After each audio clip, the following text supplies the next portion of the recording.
formas jurídicas. ¿Cuáles son las formas jurídicas que tenemos en Uruguay al momento de constituir una empresa? Las más conocidas son la unipersonal, que es una estructura bastante conocida en Uruguay, no sé si será así en Venezuela principalmente. Después está la sociedad de hecho, la sociedad de responsabilidad limitada, que sus siglas son SRL, las sociedades anónimas, las SAS, que son las sociedades anónimas simplificadas, y otra estructura bastante conocida, pero que bueno, que tendría como una cosa, toda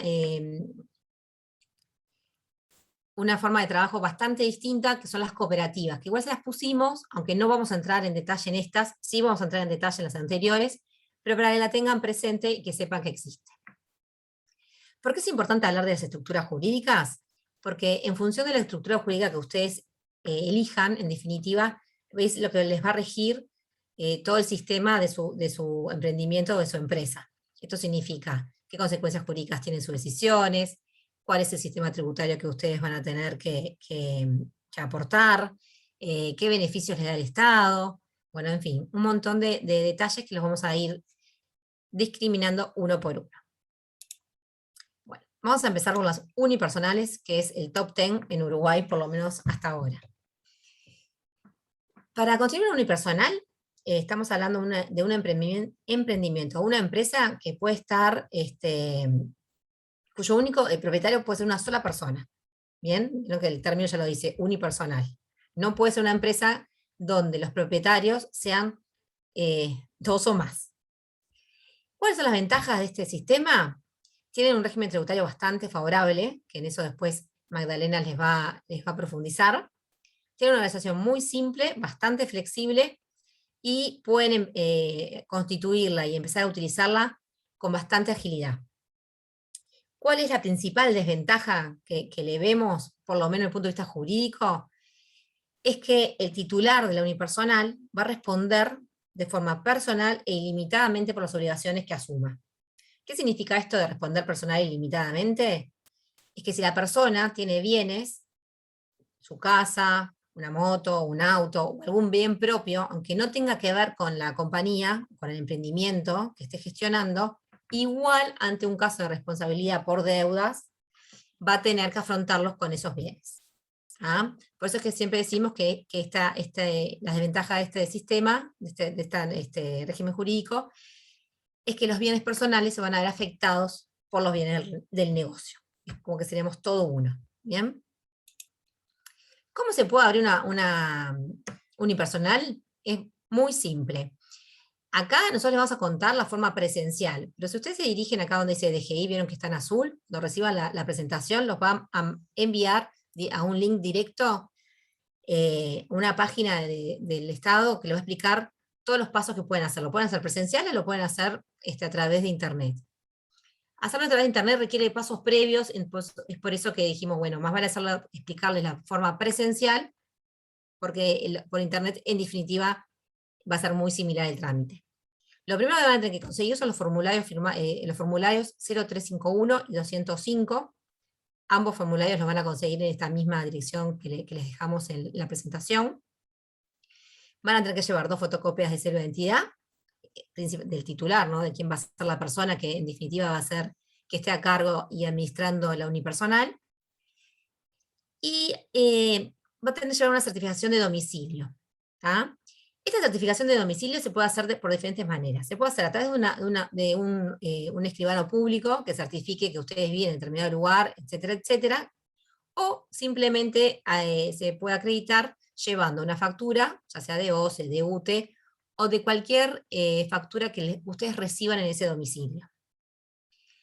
Y el costo, el único costo que tiene la apertura de este tipo de empresas es 2 timbres profesionales, que la realidad es que ahora no recuerdo cuál es el monto, capaz que Magdalena tiene presente, pero es un monto bastante bajo.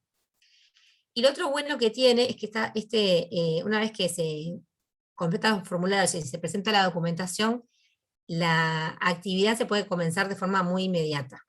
No tiene grandes plazos para quedar constituida la unipersonal. Bueno, es lo que les ponemos, ¿no? Es un solo costo, es un servicio sin costo adicional del Estado, un solo trámite simple y flexible. sí tienen que tener presente que ustedes tienen que abrirla por lo menos 10 días previos al inicio de actividades. No tiene vencimientos que delimite su actividad. No existe obligación de constituir un capital mínimo en su inicio. Y bueno, es esto que hablamos, que es posible acceder a una carga tributaria menor cumpliendo determinadas reglamentaciones, que son el ejemplo de los monotributos y los IVA mínimo, que también, recuérdenlo, que lo van a ver más adelante. Cuando hablamos que no tiene obligación de constituir un mínimo, un capital mínimo, van a ver por qué lo especificamos acá, pero cuando vemos los otros tipos societarios, sí se requiere. En cuanto a la contratación de empleados, las empresas unipersonales no tienen limitación para contratar. Es decir, que si bien el titular va a ser una sola persona, esa persona puede contar con personas a cargo, hasta un número indeterminado de personas. En caso de que la empresa unipersonal tenga hasta 5 empleados, el titular va a tener derecho a cobertura de salud, tanto él, sus cónyuges e hijos. Bueno, y acá les ponemos otros beneficios como pueden ser la asignación de prótesis y lentes, operaciones gratuitas de ojos, subsidio transitorio por incapacidad parcial, subsidio, licencia por enfermedad, y demás que vayan surgiendo si se van creando nuevos beneficios a futuro. Lo que sí es importante al momento de la contratación de empleados, si ustedes lo van a hacer al momento de inscripción, van a tener que ya presentar la nómina del personal y después tramitar el seguro de accidente de trabajo y enfermedad profesional, que es obligatorio siempre que se tengan personas a cargo, en régimen de dependencia. Bueno, ¿hasta acá vienen bien? ¿Podemos pasar al siguiente tipo? ¿O les queda alguna duda en este punto?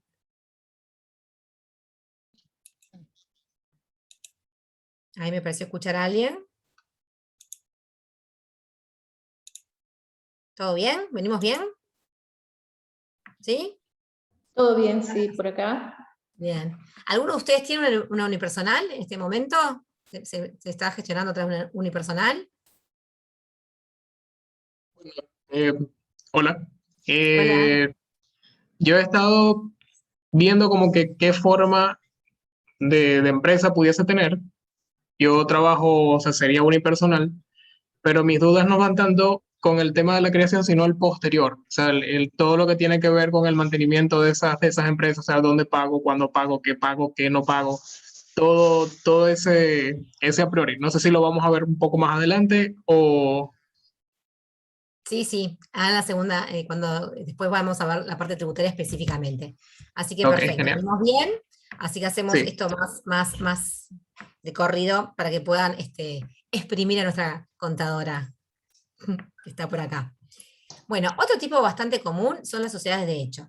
¿Por qué se llaman así? Porque son sociedades que en definitiva no se documenta, no se crea a través de una forma formal, de una constitución, de un estatuto. Son 2 o más personas que se juntan y empiezan a desarrollar una actividad. Sí se tienen que inscribir en DGI BPS, como justamente con este régimen jurídico de las sociedades de hecho. También es sin mínimo o máximo de capital para crearse, no requiere integrar capital al inicio. Es una sociedad que desde el punto de vista de la responsabilidad es bastante similar, es igual a las unipersonales porque responden frente a todos los terceros. Y su creación, su trámite es igual al de las unipersonales. Así que bueno, nada, estas se las comentamos porque a la diferencia de la unipersonal, se puede crear con 2 o más personas. Ahora, bueno, después tenemos otra estructura jurídica, que son bastante conocidas, que son las sociedades de responsabilidad limitada. Es muy común del uso de estas estructuras para las pymes. Se constituyen a través de las constituyen escribanos públicos, quienes deben a su vez inscribir el acta constitutiva, es decir, el contrato de las personas que van a integrar esta estructura en la Dirección General de Registro. Para constituir una sociedad de responsabilidad limitada tienen que ser 2 o más personas. Al momento de su constitución, en este estatuto que se crea para justamente establecer cuáles van a ser el uso de la misma, hay que establecer claramente cuál va a ser el objeto, es decir, para qué se constituye. Y acá empezamos a ver esto que hablábamos de la integración y suscripción del capital. En el caso de las SRL, si lo que aportan los futuros socios es dinero, por un lado se van a comprometer a integrar determinada cantidad, pero al momento de constituir tienen que haber integrado a la empresa por lo menos el 50%. Y el resto lo pueden ir integrando desde la constitución a 2 años, a un plazo de 2 años. Si lo que agregan a la empresa, lo que entregan a la empresa en el momento de la constitución es en especie, es decir, con algún bien, con alguna maquinaria, con materia prima, bueno, eso que se comprometen lo tienen que constituir, lo tienen que entregar a la empresa al 100% al momento de la constitución. Quienes integran este tipo societario pueden ser personas físicas o personas jurídicas, pero el monto máximo es hasta 50 socios. El capital, en estos casos, se divide en cuotas sociales, que tienen siempre igual valor, y cada cuota le va a dar derecho a un voto al socio que la tenga. Acá la responsabilidad de los accionistas van a ver que empieza como a achicarse. Entonces, en este caso, por ejemplo, no responden por las deudas civiles y las comerciales. Pero existe una tesis mayoritaria que dice que sí responden frente a deudas por IRAE, que es el impuesto que vamos a ver después, y deudas salariales. La administración en estos casos se puede hacer por uno o más socios, lo cual van a tener que dejar establecido al momento de la creación. El siguiente tipo societario, que también es más común, es las sociedades anónimas, que son conocidas por sus siglas SA, es utilizada generalmente para grandes empresas. Esto requiere ya tiene un sistema de contralor a través de la Autoridad Interna de la Nación, quien va a analizar si el estatuto que ustedes constituyen cumple o no con la normativa vigente, requiere publicaciones. El objeto, al igual que la SRL, te tiene que establecer específicamente en el contrato, y hay una integración, una suscripción de lo que estamos hablando de los capitales, que tiene que ser en este caso mínima del 25%, y una suscripción hasta 50%, aunque no tienen plazo para ello. Esta estructura es bastante más compleja de crearse y es bastante más costosa. Por eso es que generalmente se usan para emprendimientos grandes por la inversión inicial que requiere. Los accionistas van a ser personas físicas o jurídicas. Acá nuevamente tiene que ser dos o más personas físicas o jurídicas. El capital se va a definir en acciones al portador, o nominativas o estructurales, y cada acción le va a dar de hecho un voto a quien al propietario de la misma. La responsabilidad de los accionistas, en este caso, no responden por las deudas sociales de ningún tipo.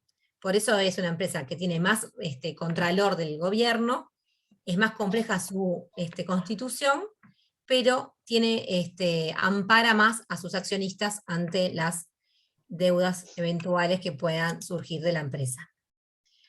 La administración está a cargo del administrador o un directorio, y pueden responder por deudas tributarias cuando hay culpa grave o dolo.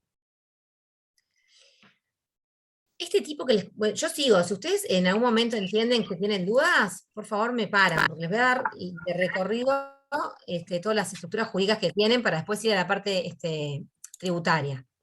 Pero si hay una duda que les queda, me avisan.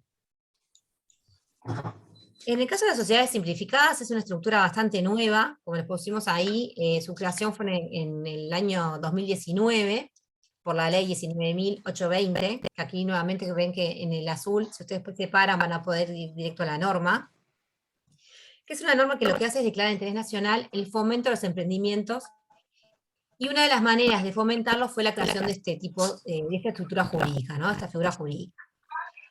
Las SAS, por ahí me parece, ¿se escucha? Juan Carlos, te muto. Bien, perfecto.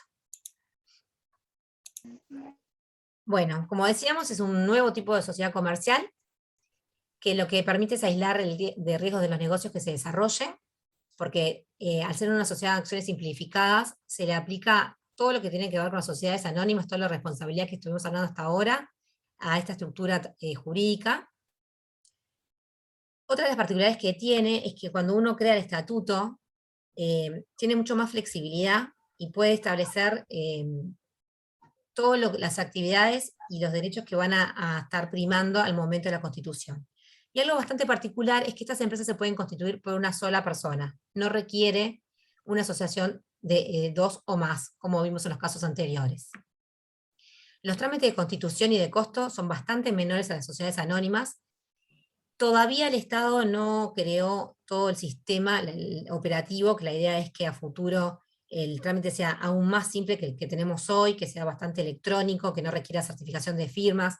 Se está tendiendo a que sea un costo bastante reducido para que justamente esto que decíamos de fomentar que existan más emprendimientos dentro del país.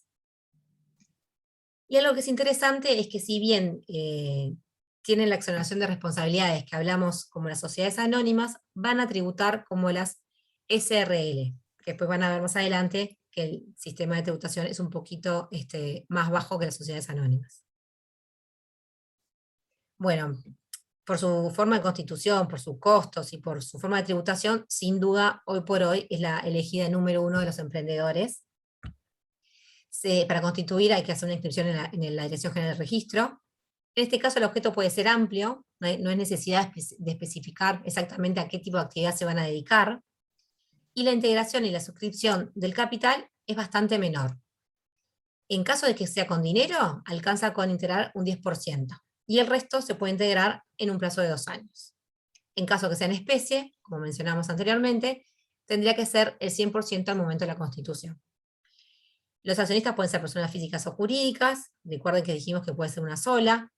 El capital acá también se va a establecer en acciones nominativas o escriturales, y cada cuota va a tener derecho a un voto. La responsabilidad de los accionistas no responde por las deudas sociales, y la administración va a estar a cargo del administrador o director, que nuevamente pueden responder por deudas tributarias cuando existan determinados criterios o mala fe, digamos, en el manejo de las deudas tributarias. Bueno, hasta acá llegamos con la parte de figuras jurídicas y de los tipos societarios que tenemos tradicionalmente. Pero me imagino que ustedes deben haber hablado o deben haber escuchado en instancias anteriores, sobre todo me empecé cuando hicieron el Canvas, que hoy se está gestando una nueva forma de hacer negocios, se habla mucho ahora de las nuevas economías. Entonces nos pareció que era interesante compartirles esta nueva ley que se acaba de aprobar este año, que se llama, que es la ley 19.969, que lo que legisla sobre las empresas de beneficio de interés colectivo, y para ello invito a la autora Natalia Hughes, quien fue una de las promotoras y redactora de la norma que finalmente se sancionó por el Parlamento. Así que Nati, el micrófono es tuyo. Gracias, Ivana. Bueno, en realidad un gusto poder compartirles esta innovación que durante varios años hablamos del proyecto de ley de sociedades de beneficio de interés colectivo, y hoy tiene número. Desde el 23 de julio en Uruguay se transformó en el 8º país en el mundo en tener la ley de beneficio de interés colectivo, tener una ley BIC. Tener una ley BIC significa que hay empresas que buscan el triple impacto, ¿no? Y ahora después les vamos a profundizar un poquito en eso. Pero como es tarde, y ustedes me imagino que también estarán cansados, vamos a ponerles un videíto que me parece que ameniza un poco y empieza a resignificar a estas empresas y su existencia y todo lo que implica el movimiento legislativo. Así que, a ver. Queridos humanos, Ahí. se fueron a dormir en un mundo y amanecieron en otro. De repente, París había perdido su romanticismo. El deporte su magia. Nueva York ya no despertó. La muralla china no es una fortaleza. Y el Río de la Plata ya no va a ir al tango. Los abrazos y los besos se volvieron armas. Y no visitar a sus amigos y familias, un acto de amor. De repente se dan cuenta que la apariencia y el dinero no tienen valor. Y que no pueden obtener de ellos el oxígeno que precisan estos días. La vida dentro mío continúa y es hermosa. Solo que los puso a ustedes en sus jaulas. ¿Cómo se sienten? Aquí va mi mensaje. Y espero que les quede claro. Ustedes No son necesarios. el aire, el suelo, El agua. Y el cielo. sin ustedes estarán bien.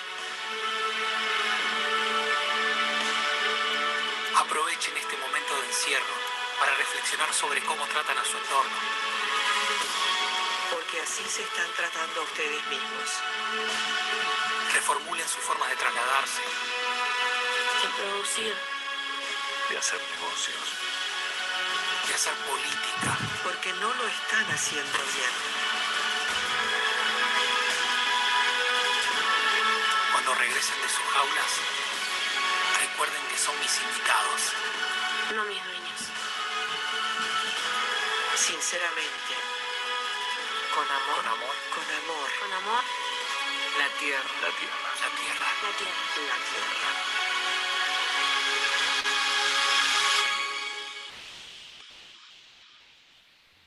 Parece que es un video que a mí me sigue conmoviendo, ¿no? No sé qué les pareció, si alguno se anima a abrir el micrófono y hablar y compartir un poco qué les genera ver esto.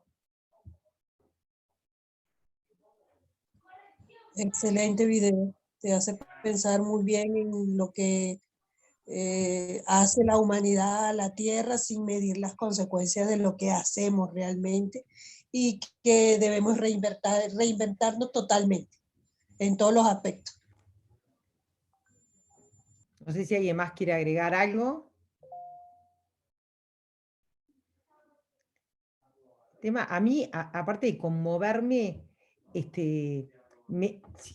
hace un tiempo que vengo con la pregunta es, ¿cuáles son los grandes desafíos que tenemos como humanidad, ¿no? Si uno tuviera que como decir, bueno, como humanidad, ¿qué problemas tenemos? Y en general aparece, si esto fuera una reunión presencial, estoy segura que estaríamos todos hablando, pero bueno, a veces tiene estas restricciones el Zoom, que si uno abre el micrófono, todo. Yo les comparto, lo que entiendo es que uno habla de seguridad, de educación, de temas sanitarios, ¿no? Esos son problemas que tenemos como humanidad. Y si uno empezara del tema del cambio climático, demás, ¿no? Pero si uno dijera, bueno, yo tengo que poner en dos grandes bolsas los desafíos como tenemos como humanidad. Entonces, en una bolsa yo pondría una cosa que se llama, que tiene que ver con este video que vimos, que es tener una tierra herida. Tener una tierra herida, ¿qué quiere decir? Que en realidad consumimos más recursos de la capacidad que tiene la tierra para generarlos. Y eso fue en aumento.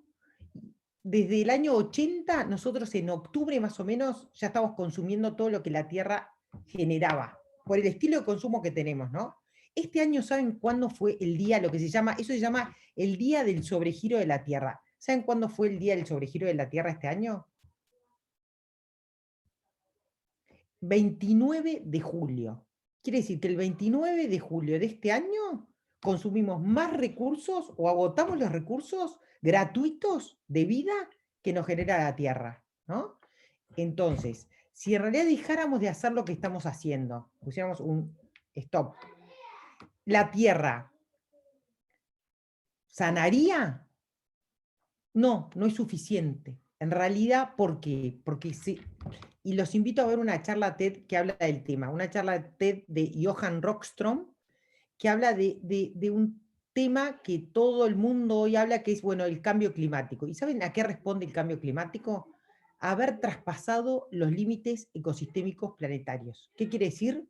Que en realidad, dentro de los 9, hay 3 que ya traspasamos esas barreras, que son el ciclo del nitrógeno, empieza a haber una reducción de la biodiversidad y el tema del cambio climático, ¿no? Entonces, haber traspasado esos límites quiere decir que la Tierra está herida, que aunque dejemos de hacer lo que estamos haciendo, ¿qué va a pasar? No la vamos a lograr sanar. Entonces, los humanos, las personas, ¿qué tenemos que tener? Una actitud que a mí me encanta, la escuché de uno de los fundadores del Sistema B y la repito, que es, tenemos que ser respondientes, tenemos que tener que dar respuesta. No es solo observarlo, sino dar respuesta. Entonces, tenemos por un lado estos desafíos que tienen que ver con lo medioambiental o ambiental, ¿no? Y por otro lado, ¿qué tenemos? Todo lo que son los desafíos sociales, ¿no? Tenemos desafíos sociales como, hay esas imágenes que a mí, que a uno le duele en el alma, ¿no? Ver niños encima de la basura, ¿no?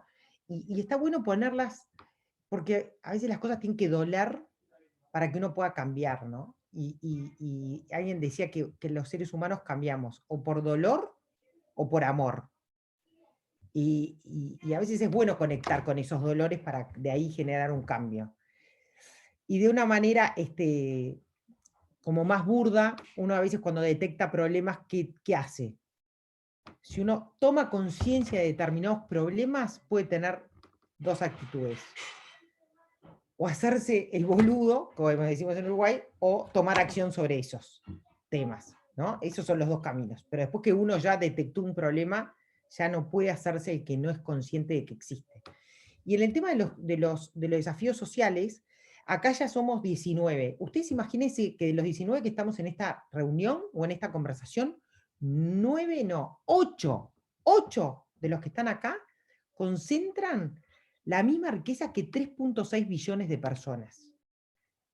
O sea, 8 personas de este Zoom, imagínense que están concentrando la riqueza de 3.6 billones de personas. ¿Qué quiere decir esto? Que tenemos un gran problema social y ese problema es un tema de inequidad. Entonces, frente a estos dos grandes problemas que metemos en dos bolsas, ¿de dónde van a venir las soluciones? Vienen de parte del Estado, de los políticos. Estos dos problemas que aparte son urgencias, ¿no? Porque vemos que en realidad no son temas que se pueden resolver de acá a 80 años, de acá a 90 años. Frente a estos dos desafíos mundiales y globales que tenemos, ¿de dónde vienen las soluciones? Y lo fascinante es decir, bueno, la familia es la institución más grande, humana, la organización humana más grande, pero después de la familia, ¿cuál es la organización humana más grande? Las empresas. En el mundo hay 125 millones de empresas. Entonces, tenemos 125 millones de oportunidades desde la empresa ser parte de la solución a los problemas globales. Y esto es lo que les queríamos compartir. ¿Cómo una empresa puede ser parte de la solución? ¿Cómo una empresa, si cambia la forma tradicional de organizarse, puede ser parte de la solución a estos problemas? Este slide o esta diapo me parece como clara, que a veces uno tiene como dos miradas, ¿no? O una mirada excluyente, ¿no? Por un lado parece que están las empresas tradicionales que solo hacen plata, ¿no? La mirada de, bueno, la empresa tradicional lucra y solo está para hacer plata. Y por otro lado parece que estuvieran, que las misiones de bien común le ponemos, que quiere decir, quienes hacen el bien desde el bien público desde lo privado, que son, por ejemplo, las fundaciones, las ONGs, ¿no? Y parece que son dos mundos que no se tocaran, cuando en realidad una ONG, una fundación, para poder sostenerse y sobrevivir, ¿qué necesita? Plata. Y la plata va a venir o del Estado o de la donación de la empresa tradicional, ¿no? Y a su vez la empresa tradicional, los que hemos trabajado en empresas tradicionales, a veces nos sentimos desintegrados, porque estamos trabajando 8 o 10 horas por día y después decís, está, pero voy a donar a la fundación tal, voy a donar a tal lugar, ¿no? Que eso me da como satisfacción. ¿Y qué quiere decir esto? Que en realidad esta bifurcación histórica es una creación humana, es un diseño humano. ¿Por qué no lo podemos cambiar? ¿No lo podemos cambiar? ¿No es posible de ser cambiado esto? Alguien levantó la mano. A ver. Hablen nomás, me interrumpen. Gabriel, te escucho. Sí, pero no siempre es el caso de que entregan esos donativos a esas personas que lo necesitan, porque por lo menos hay gente que recoge donativos para entregar a los africanos y no se lo entregan precisamente a las personas para las que piden los donativos. Se lo entregan a terceras personas y esas terceras personas organizan ferias y venden esa ropa usada que recolectan esas personas.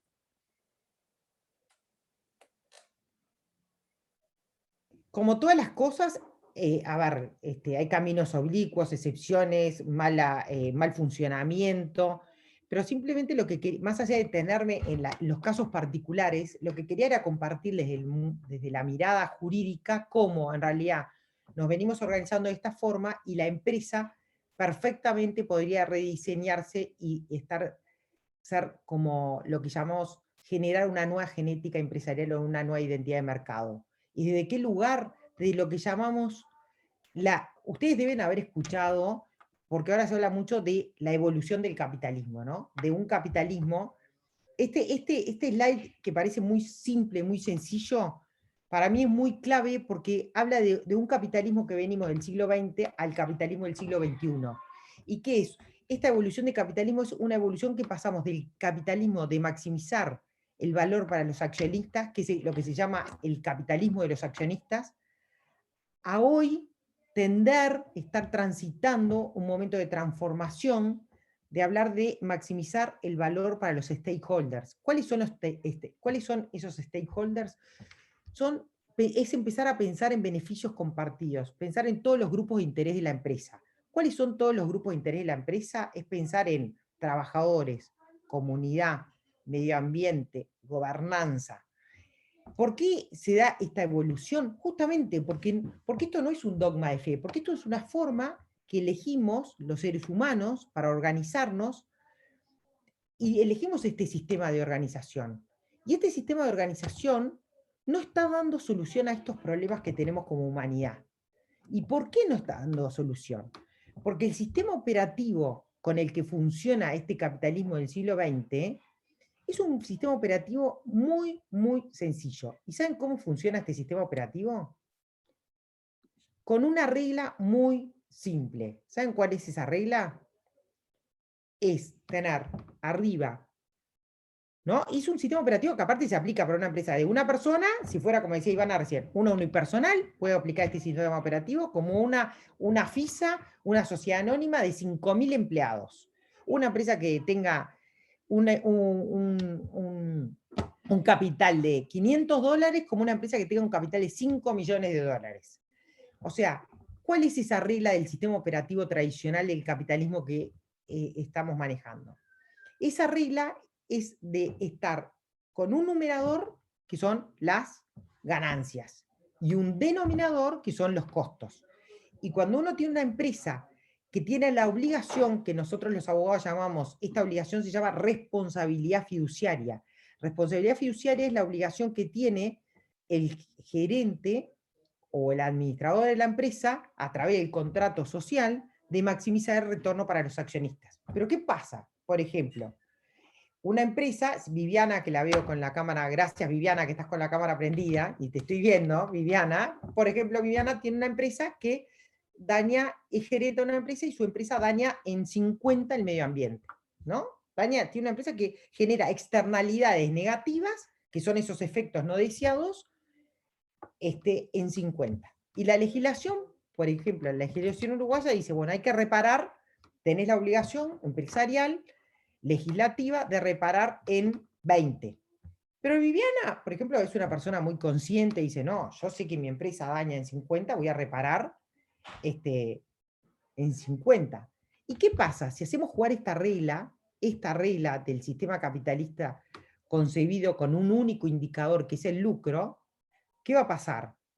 Los accionistas van a decir, no, tú, Viviana, tenés que cumplir con tu responsabilidad fiduciaria, tenés que maximizar el lucro sobre mi inversión.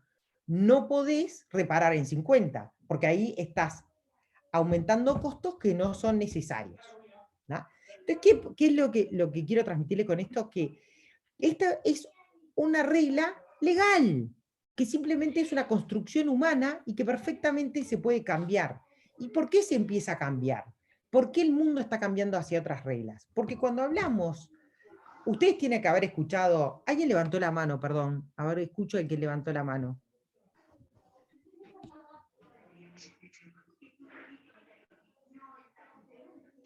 Entonces, quizás era un error. Hablen nomás porque trato de estar atenta a si alguien levanta la mano y no quiero dejar de que sea esto una conversación que les aporte.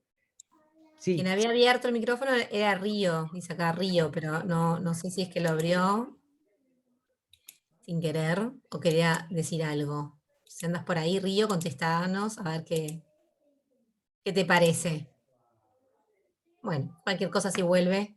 Cualquier cosa, siéntanse libres, pero sigo con Viviana, que gracias Viviana, que te veo, y sigo con el ejemplo. Si por ejemplo, ustedes escuchan ahora en los diarios uruguayos, en los diarios de los países de origen, ¿no? Ven, se empieza a hablar de una economía, ¿qué? Una economía sustentable o una economía inclusiva, ¿no? Y si uno habla de una economía sustentable o una economía inclusiva, ¿qué quiere decir? Que si hablo de una economía sustentable, estoy hablando de una economía que piensa en generaciones futuras desde el punto de vista ambiental. Y si hablo de una economía inclusiva, quiere decir que estoy pensando en sacar el máximo potencial de todos los seres humanos, de todas las personas, ¿no? Ahora, hablar de esos tipos de economía, si yo aplico esta regla que les dije recién de este sistema operativo que tenemos, ese sistema operativo no está diseñado para asegurar el éxito de este tipo de economías. Es todo lo contrario. ¿Y qué pasa? Es un sistema operativo que no es como el celular, que uno aprieta el botón y se actualiza el sistema operativo económico mundial y ahora tenemos otro sistema operativo. Es un proceso de transformación. Entonces, cuando se empieza a hablar de economía sustentable, economía inclusiva, hay que replantearse y decir, bueno, ¿qué es lo que tenemos que cambiar? Lo que tenemos que cambiar jurídicamente es lo que los abogados llamamos pasar de la responsabilidad fiduciaria a la ampliación de los deberes fiduciarios. ¿Qué quiere decir esto? Que Viviana, si el día de mañana es la gerenta de la empresa, pueda tomar decisiones pensando en el corto, mediano y largo plazo y no sea susceptible de ser responsabilizada jurídicamente. ¿Qué quiere decir? Que parte de su obligación fiduciaria sea tomar decisiones que, aunque impliquen mayores costos, sean de alguna manera una inversión humana o social o medioambiental, y no estemos con un solo indicador, sino que tengamos 3 indicadores. Hablar de 3 indicadores que son lucro, impacto social, impacto medioambiental. Por eso hablamos de triple impacto. Las empresas de triple impacto son esas empresas que buscan dar solución a problemas sociales, ambientales y lucran, tienen lucro, no son ONGs, no son fundaciones, tienen lucro, generan ganancia. Entonces, esa es una nueva forma de hacer negocios. Esa nueva forma de hacer negocios tiene, muchas, esta frase a mí me encanta, dice, nunca cambiarás las cosas luchando contra la realidad existente. Para cambiar algo, construye un nuevo modelo que haga obsoleto el actual. ¿Qué quiere decir? Generemos alternativas. Entonces puede existir el modelo tradicional, de empresa tradicional, con un solo indicador que es el lucro. Pero a nivel global se crearon empresas B de beneficios compartidos, B de ampliación de responsabilidad fiduciaria, B de empresas que desde el propósito empresarial ponen el para qué hacen empresa en el corazón del objeto social de la empresa. Entonces eso está blindado en el objeto, y como decía Ivana, constituye un objeto en una empresa, y en la estructura jurídica que elijo le puedo colocar el para qué hago empresa, ¿no? El para qué. Puede ser, y antes no podía ser, pero en Uruguay a partir del 23 de julio del 2021 puede ser, que justamente yo pueda unir estos dos mundos y que pueda unir el sistema tradicional, ¿tá?, del cual vengo, que es el lucro, con este sistema de ONGs, y entonces estas son las nuevas, las nuevas organizaciones híbridas o las empresas B o empresas de las nuevas economías, que son empresas que ponen en el centro el para qué hacer empresas. ¿Y qué son? Empresas creadoras de valor integral. Son empresas que buscan ser parte de la solución a los problemas que vimos, desde su ser empresarial. O sea, lucran, y a su vez les puedo poner muchos ejemplos y lindos ejemplos de empresas que les va muy bien, cotizan en bolsa, ganan plata, y a su vez están siendo parte de la solución. Hay una imagen que a mí me encanta. Y antes, Nati, de ir a esa imagen, tenés 2 manos levantadas, así que por eso te interrumpí, perdón. Pero adelante, Hover, que fue la primera que vi. Si querés abrir el micrófono, y adelante. Perfecto, gracias. Sí, igual en Zoom el primero que levanta la mano aparece arriba de primero, va en ese orden. Eh, Tengo una duda, porque, bueno, esto yo no había visto este concepto todavía. Sin embargo, lo que yo estoy haciendo parece que inconscientemente tiene algunos tiros, como decimos nosotros, hacia lo social. Eh, Mi empresa o lo que sería mi personal, mi marca personal, y yo tengo un propósito, mi propósito de vida es educar y profesionalizar a las personas. Entonces, de hecho, los servicios que yo estoy haciendo, aunque no impacten directamente en el ambiente, sí están como que con la educación y la mejora profesional de los individuos que cumplan, obviamente, con el perfil. Normalmente son emprendedores. Entonces, hay una parte gratis donde las personas entran postulándose y se hace una selección, más o menos como fue esto. Y hay otras que sí es, vamos a decir, low ticket, que es algo pago, pero no es significativamente caro. Y hay otras que sí son high ticket, que son para clientes muy, muy específicos. Pregunto, a este punto, este modelo que estoy planteando, ¿entra dentro de este tipo o obligatoriamente tiene que impactar en el ambiente también? Gracias. Buenísima pregunta. Y Ivana maneja mucho mejor que yo el concepto de empresas sociales.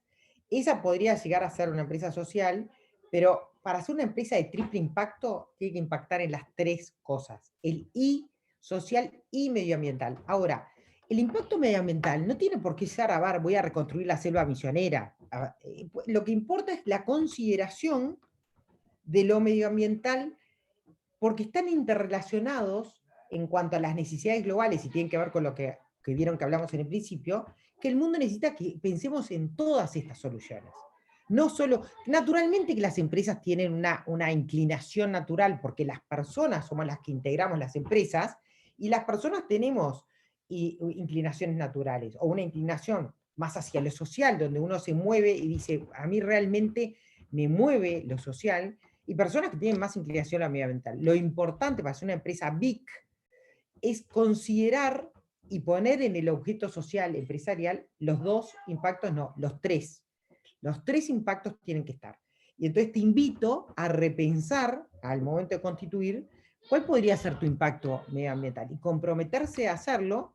Y quizás es mínimo, pero lo que importa es como tener la cabeza abierta para decir, bueno, voy a generar un impacto social, medioambiental, voy a lucrar y a su vez voy a medir mis impactos, porque lo que importa también es medir cómo estoy impactando, no que sea una solo y simple narrativa, sino que en realidad uno tiene que medir, bueno, porque los balances, estamos acostumbrados empresarialmente a, bueno, y Magdalena lo debe saber mejor que nadie, bueno, el balance, la época de balance, cierran balances, ¿no? Los contadores.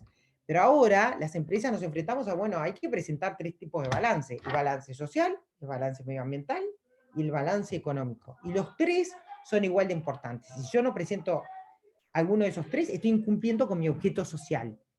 ¿Me siguen? Entonces ahí viene el cambio y ahí voy a la imagen que retomo, que les quería compartir hoy, es que una empresa B o una empresa de triple impacto es una empresa donde la Madre Teresa de Calcuta, George Soros y el fundador de Greenpeace, los tres podrían ser accionistas de la empresa y ninguno vería mancillado sus valores. Entonces ahí está una nueva genética empresarial. La integración y no la exclusión, donde en realidad todo es necesario. Hay alguien con la mano levantada. Adelante. Sí. A ver, porque me está pasando que toda la información que estás dando me está quedando como un poco dispersa. Eso puede ser porque yo soy capaz una persona un poco más visual, entonces como que no estoy haciendo seguimiento entre la imagen que estás mostrando y digamos, lo que estás conversando. Entonces, para ver si me queda un poco claro, estoy entendiendo que, bueno, que el objetivo, o digamos, o el propósito que se quiere es que de aquí en adelante las empresas tengan como ese impacto, que entiendo son estos tres puntos: social, ambiental y económico. De manera que sea del tipo circular, y que lo veo más que todo como un ciclo, de manera tal de que tenga retorno entre todas las partes. Pero a ver, una de las cosas que no me queda claro es si te refieres a que hay un tipo, se va a establecer o está establecido algún tipo de normativa donde sea un requisito para establecer el compromiso de las empresas con, digamos, lo que es la sociedad. Excelente pregunta, Esther, excelente. Te adelantaste un poquito porque justamente la ley que logramos aprobar en Uruguay, que se llama Ley BIC, lo que recoge es el compromiso empresarial en el estatuto social, o sea, el estatuto social es el corazón, el contrato de la empresa. Entonces el compromiso es empresarial y está en el contrato de la empresa. Entonces ahí, y justo ayer teníamos un debate con Ivana muy interesante. Habíamos hablado con un colega, amigo, grado 5 de Derecho Civil y Comercial en Uruguay, que nos contaba, bueno, en realidad esta ley viene a romper el paradigma contractual histórico, porque el paradigma contractual histórico en derecho comercial y en derecho civil es, ¿qué es? En realidad los beneficios o las utilidades, no sé cómo decirlo, que mutuamente se dan las partes, ¿no? ¿Cuáles son las utilidades que una parte le da a la otra? Para que yo brindo una prestación, el otro me da una prestación, pero siempre es en interpartes, ¿no? Entre partes. Y estamos hablando del concepto de utilidad. Y acá es la primera vez que en el derecho privado se pone un concepto que es, entran los terceros a la utilidad de las partes, o sea, deben ser considerados por las partes en este contrato privado, ¿me siguen? Los intereses sociales y medioambientales. Y eso es una obligación legal.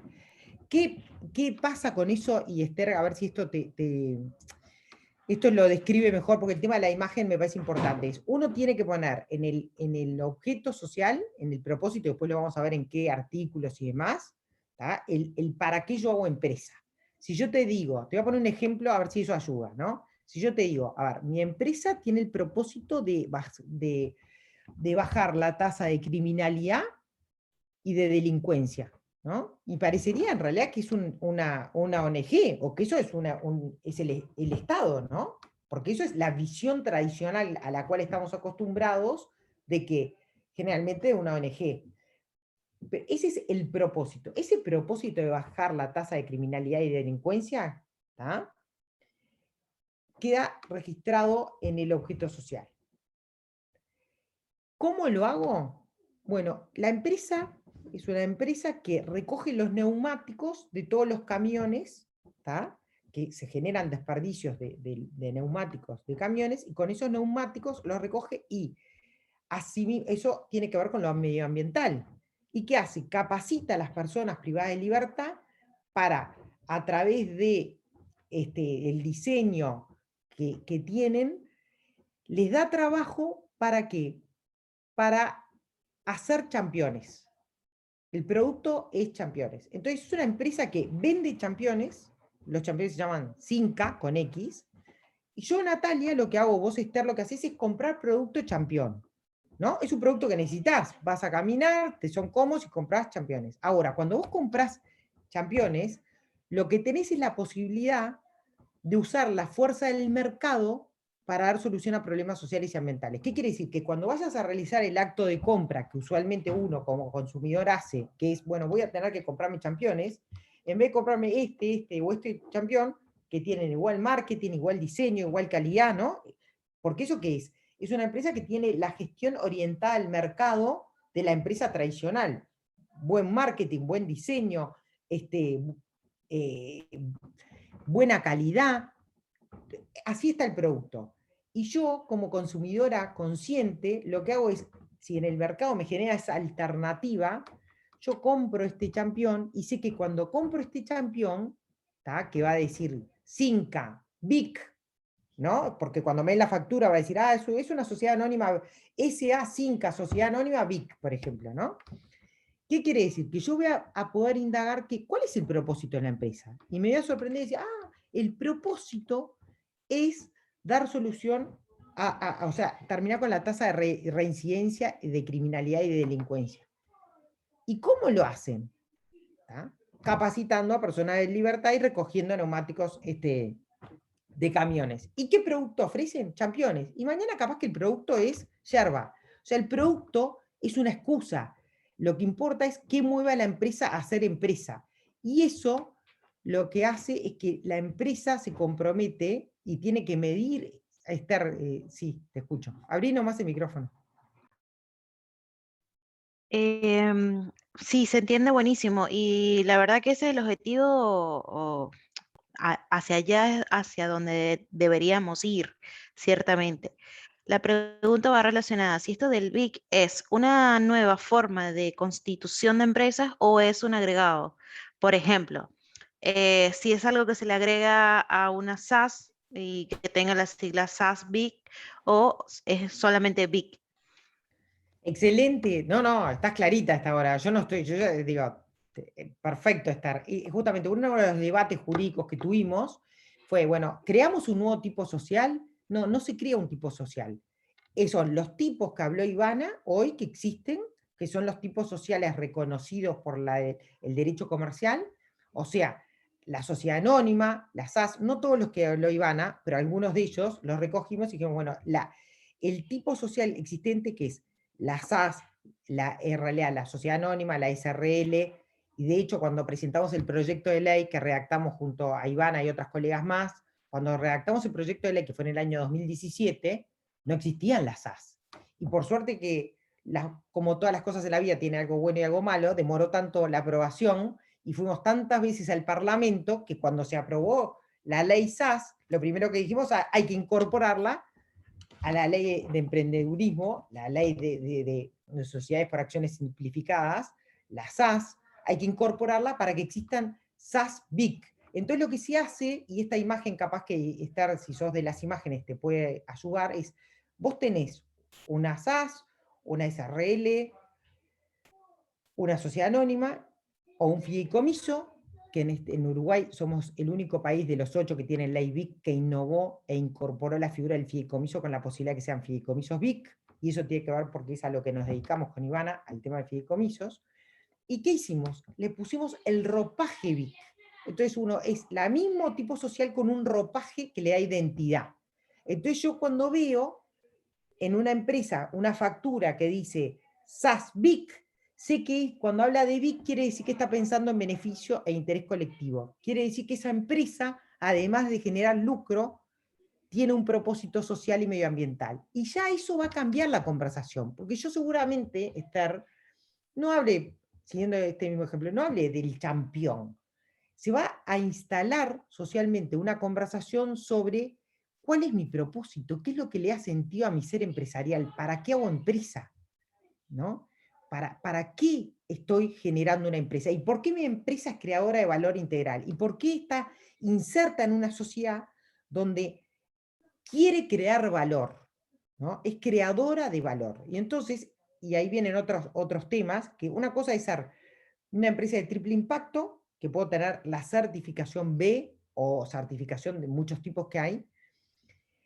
Y otra cosa es lo que trabajamos nosotras, que es por el reconocimiento legal BIC. ¿Qué quiere decir? Que una empresa es reconocida por la legislación uruguaya como BIC, que es una empresa de beneficio de interés colectivo. Y ahí ya complejicé un poquito el tema. ¿Qué quiere decir?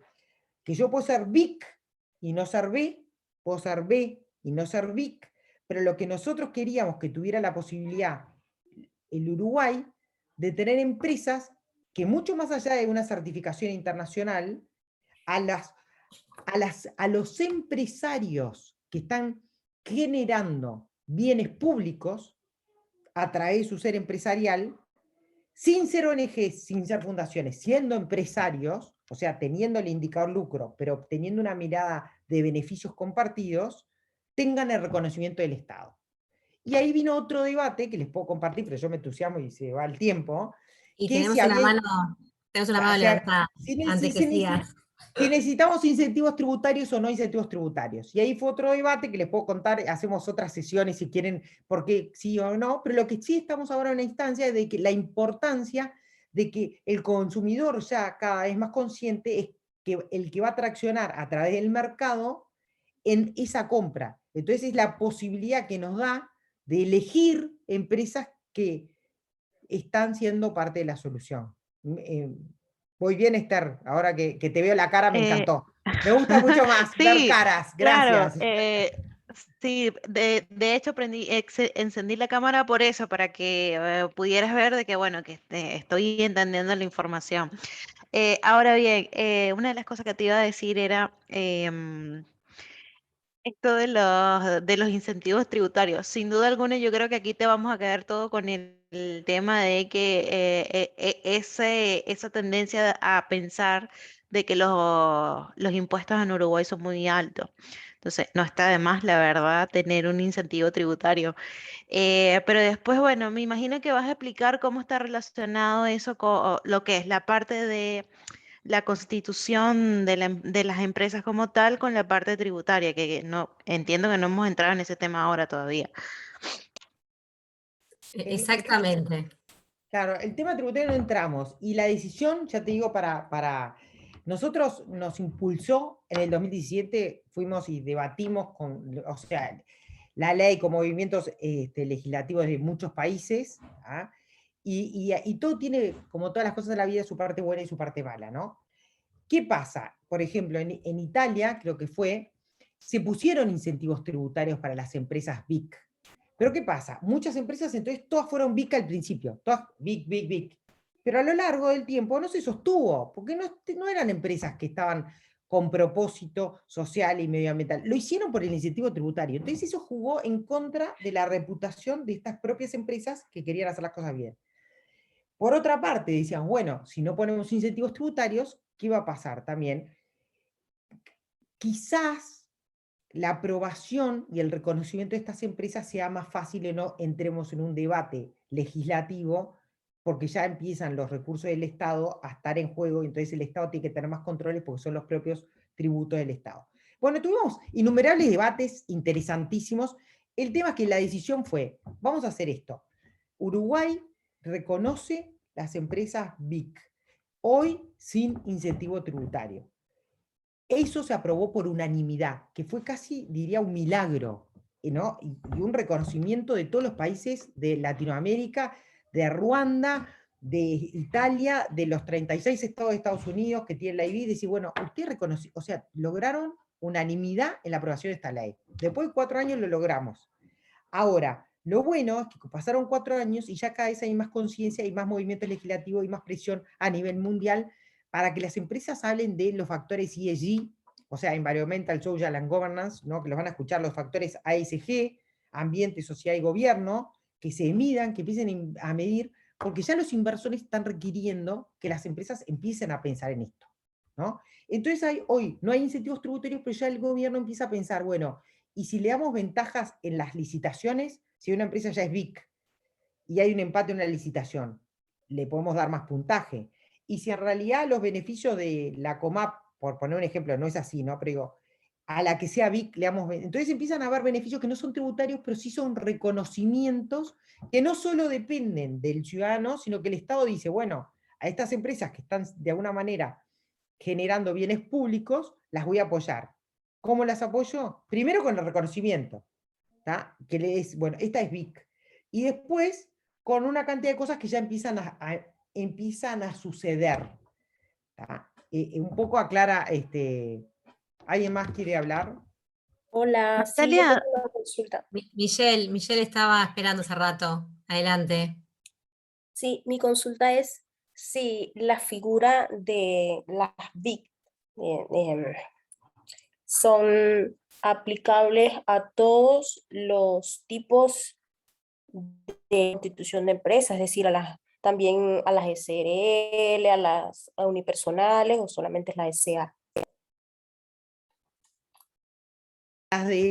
Son a las SA, a las SRL, a las SAS, a los fideicomisos y nada más. A las que están amparadas en realidad en la ley dice 1060, que es la ley de derechos de sociedades comerciales y demás. Y eso también fue una debate, decisión, todo. Esas, hoy es eso. Lo que sí tenemos, y lo voy a repetir porque me da orgullo y no quiero dejar de decirlo, que somos el único país que reconoce los fideicomisos BIC también. Entonces tenemos una posibilidad de, en realidad, de que también el Estado, a través de fideicomisos que lleva adelante, pueda pensar y medir el triple impacto, ¿no? Es un tema, a ver, les puedo compartir qué pasa en Colombia ahora con la ley BIC, qué pasa en Perú, qué pasa en Estados Unidos, qué pasa en Italia. ¿Por qué una ley tiene que ser, por ejemplo, ahora, hace 2 semanas, compartíamos, un legislador de Panamá nos mandó un proyecto de ley para asesorar sobre un proyecto de ley que decía que es BIC. Lo analizamos y hablaba justo de lo que decía recién, el nombre, Oyber, no sé si se pronuncia bien, ¿no? Me decía, bueno, Oyber decía, y hablaba de impacto social. Entonces decíamos, no, esta no es BIC, es otra legislación.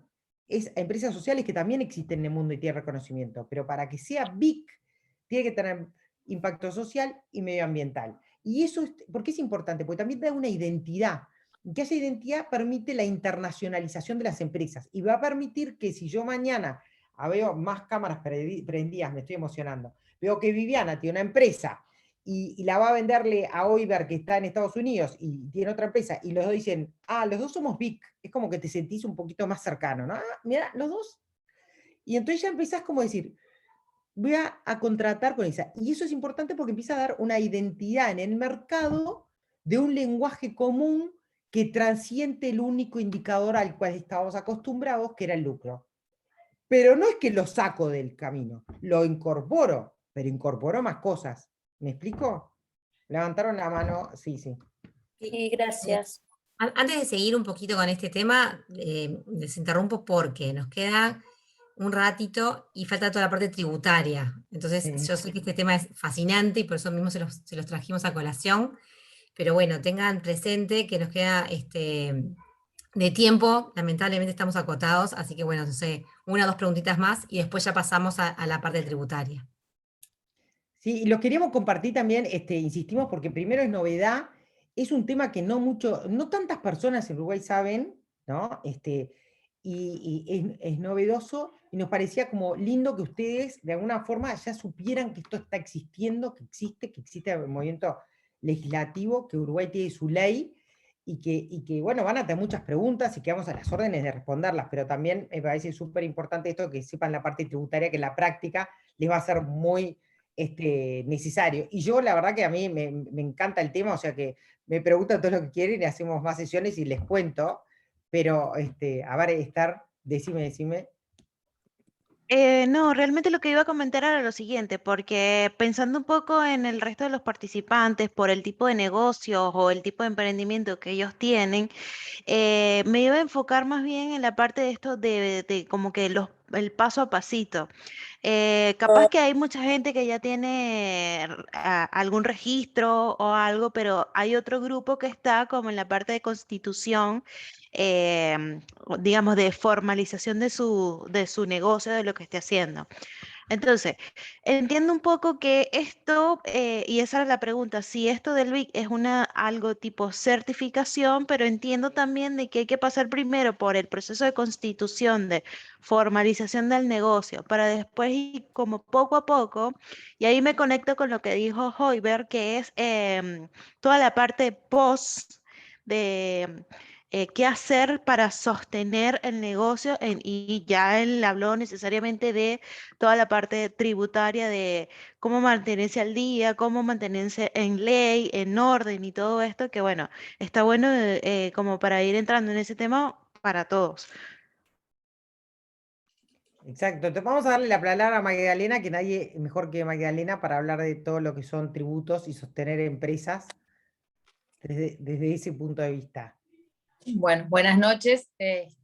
Disculpen que estuve toda la reunión con la cámara apagada y en el momento que me tocaba hablar se me desconectó la computadora, así que ahora me tuve que conectar por celular. Bueno, un poco yo les hago una presentación media rápida de las posibles formas de tributación que tienen. Y después contesto las preguntas, que me parece que siempre es mucho más esclarecedor. Las posibles formas de tributar En el caso de las unipersonales, pueden ser monotributo MIDES, que ahí el monotributo MIDES se tiene que ir al MIDES y estar cumpliendo determinadas condiciones personales, ¿no? de estar por debajo de determinada cantidad de ingresos, y es un monotributo como más reducido y que paga la mitad de lo que paga un monotributo normal. El monotributo quiere decir que paga una única partida que incluye BPS y la parte fiscal, ¿no? Con una única partida cubrimos las dos cosas. Después está el monotributo normal, que no se necesita la certificación del MIDES, y que tanto el monotributo MIDES como el monotributo normal tienen una limitación en cuanto a la cantidad que yo puedo facturar en el año. No me acuerdo exactamente la cifra, pero debe andar en el entorno de los 800.000 pesos, una cosa así. Y también está limitado las actividades que yo puedo desarrollar. Se considera que es una lista taxativa bueno, que llegado el momento me preguntan si entrarían en ella, respecto a las actividades, respecto a las posibilidades también de espacio. Por ejemplo, si vendo, tengo un local, el local no puede tener más de X metros cuadrados, no puedo tener más de determinado capital, etc. Después, el segundo nivel de aportación sería la pequeña empresa. La pequeña empresa este año anda en el 1.500.000 de facturación.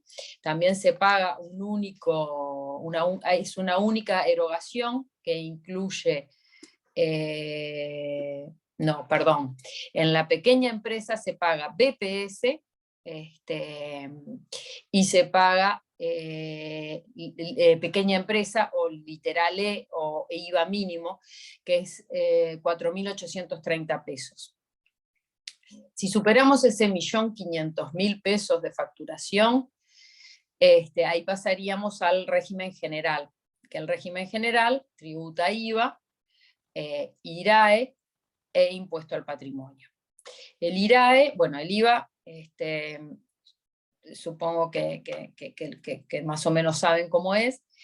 El IRAE, que es el impuesto a las rentas, cuyo régimen general es lo que queda de ganancia, está gravado al 25%, también se puede liquidar en forma ficta en aquellas empresas de menores ingresos, es cuanto más conviene, porque la tasa de tributación del IRAE ficto va aumentando por franjas, y llega un momento que es bastante gravosa. Y en casos menores, en ingresos menores a las 2 millones de UI, que eso serían unos 10 millones de pesos, uno estaría gravado con el 3.3, ese sería el impuesto efectivo. Después, a ver, bueno, el impuesto al patrimonio es del 1,5 sobre el patrimonio, considerando el patrimonio como la diferencia entre el activo fiscal y el pasivo fiscal, con las normas fiscales de evaluación. Yo les doy un pantallazo general, después me van parando y preguntando, pero es más o menos general para que vean todo y me van parando, y después estoy dispuesta les dejo mi teléfono, mi mail, y les hago consultas personales o después de que termine. Bueno, en todo hasta lo que hemos mencionado hasta ahora se refiere a empresas que combinan capital y trabajo. Si se tratara de servicios personales, entonces ahí se pagaría IRPF o IRAE ficto, también por opción, e IVA. Bueno, no sé hasta acá, ¿cómo venimos? Si tienen alguna pregunta. Yo tengo una pregunta. Hola. Hola. Yo estuve averiguando precisamente esto. Mi trabajo principal es coaching. Yo no he hecho la revalida del título venezolano acá, pero me dijeron que con el tema de servicios personales, yo tenía que pagar IVA, los impuestos sobre la renta y también el BPS de forma obligatoria. Eso se lo pregunté a un estudio de contadores. Incluso ahí ellos incluyeron sus honorarios profesionales y todo al mes y todo lo que incluía. Pues como uno lo ve y pregunto. Sí, es así. Los servicios personales tienen que inscribirse como empresa. Entonces puede ser, o tenés que aportar una caja por la parte previsional, que puede ser la caja de profesionales si sos profesional y si estás ejerciendo tu profesión, es obligatorio aportar a la caja de profesionales. Y si no, puedes aportar al BPS. O sea, si no estás ejerciendo tu profesión, es solo un servicio personal, o aportas al BPS. Pero es así. Es necesario cubrir los dos temas, el laboral y el fiscal. Otro tema que para mí es importante,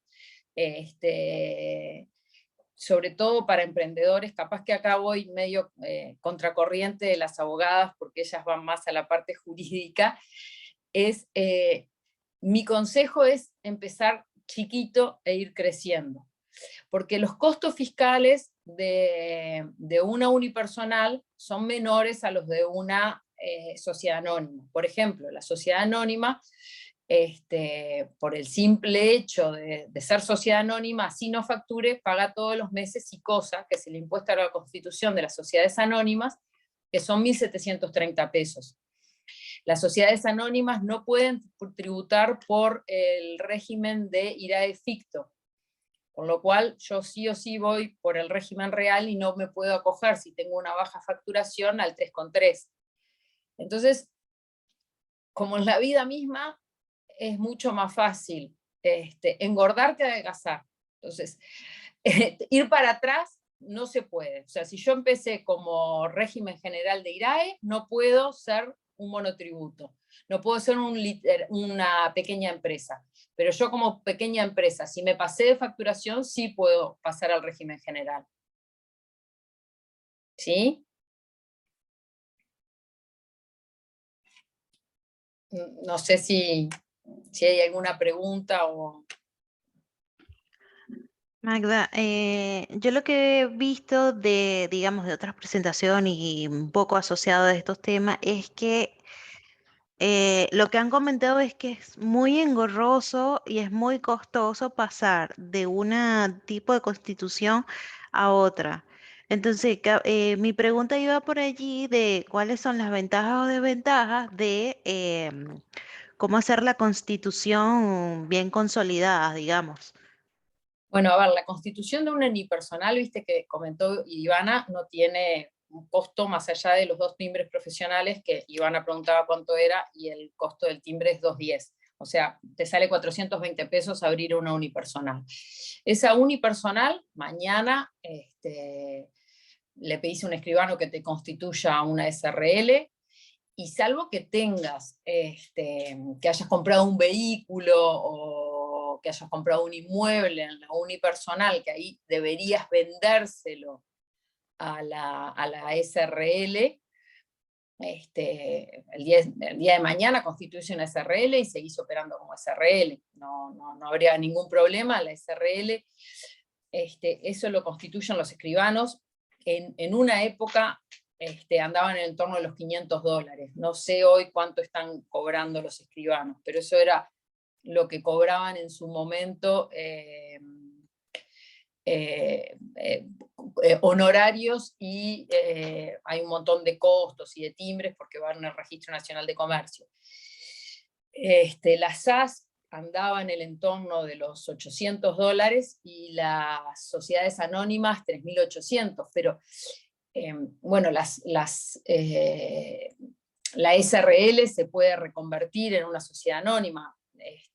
sí tiene un costo, los costos la verdad que son de escribano, con lo cual no los tengo claro, pero el tema es que uno cuando empieza con una figura muy grande no puede retroceder, el costo de retroceder, no se puede, directamente vos no podés empezar pagando IRA y después decir, pero yo en realidad estoy vendiendo 1,5 millones de pesos, no me conviene estar pagando ni IRAE real, ni IVA, ni nada, cuando podría estar pagando 4.830 pesos de DGI todos los meses fijo, y me embreté en todos los meses calcular el IVA, calcular el IRAE, el IRAE mínimo es 5.740, o sea, no es mucha la diferencia, pero ya es algo más.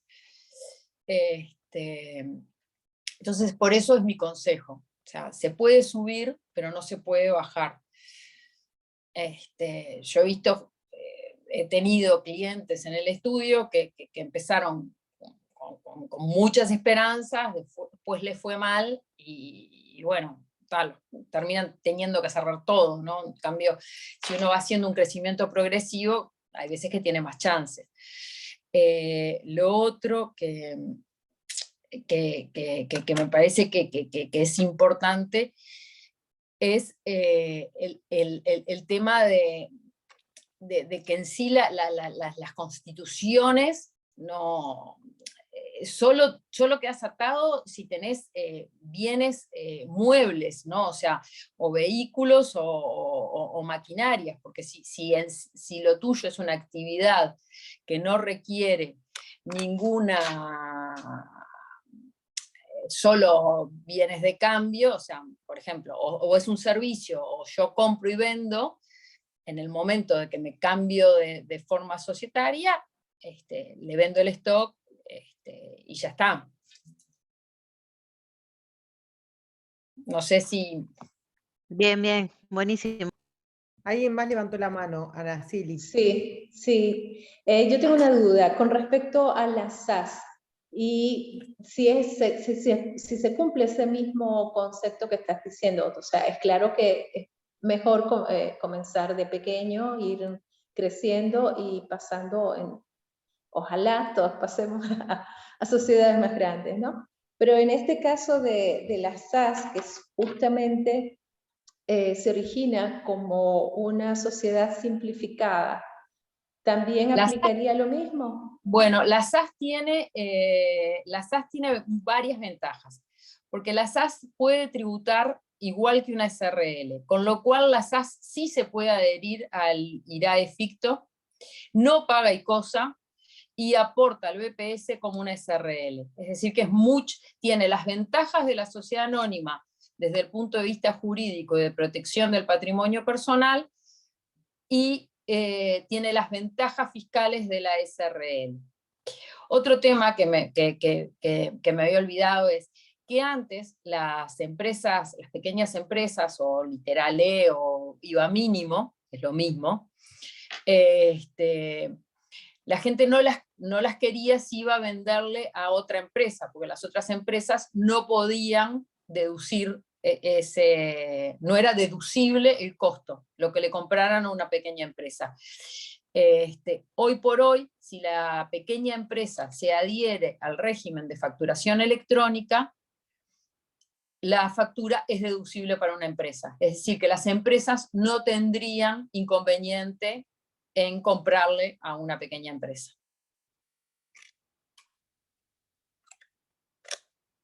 Perfecto, gracias. Te agrego otro beneficio que tiene la SAS, bueno, que en realidad va a estar en proceso, es que el costo de constitución es bastante más económico. Entonces, hoy salen más o menos como una SRL, pero todo está tendiendo que cada vez el costo sea más bajo. Así que esa doble ventaja. Eso lo sabes tú mucho mejor que yo. Yo sé que hoy es muchísimo más barata que una SA, sin duda. Una cosa que les recomiendo, que si el día de mañana van a comprarle un estudio, una SAS, yo participo en un mailing del Colegio de Contadores, es que en general los estudios, es una pavada, pero es bueno tenerlo en cuenta, en la sociedad anónima existe la figura del director de sociedad anónima que puede estar sin actividad. El formato, el modelo tipo de estatuto que se hizo de la SAS habla de representante legal, y en general los estudios ponen representante legal, porque para los escribanos, la verdad que como hay muchas cosas que a los contadores se nos pasan, a los escribanos hay otras que se les pasan también, pero el representante legal siempre tiene actividad. Y el director que no tiene actividad no aporta al BPS. El representante legal, como tiene actividad, aporta. Entonces ahí quedan embretados. Les digo, si llegan a comprar una SAS, soliciten que en el estatuto hable de director y no de representante legal.